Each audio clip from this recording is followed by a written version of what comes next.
అందరికి నమస్కారం. ఈరోజు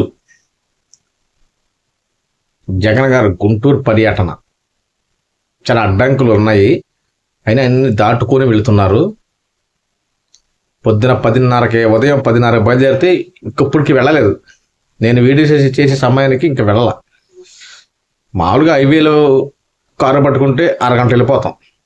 మామూలుగా బైక్ అయితే 30 గంట వెళ్ళిపోవచ్చు. కానీ జగన్ గారు రోడ్డు పొడవున అభిమానులు, కార్యకర్తలు, సామాన్య ప్రజలు కూడా ఆయన ఆపి ఆయన చూడాలని, ఆయనతో మాట్లాడాలని చాలామంది అక్కడ వెయిట్ చేసి చాలామంది మధ్య మధ్య దావలు ఆపుతున్నారు. అయినా పర్వాలేదు, ఆయన దాడుకొని వస్తున్నారు. పోలీసులు కూడా కొన్ని ఆంక్షలు పెట్టారు. కక్షాదిలు ఉంటాయి కదా, దానివల్ల కూడా జగన్ గారు కొద్దిగా లేట్గా వస్తున్నారు. అంబటి రాంబాబుని పరామర్శించడానికి వైఎస్ జగన్ దగ్గరలో ఉన్నారు, వారి నివాసానికి వెళ్ళడానికి.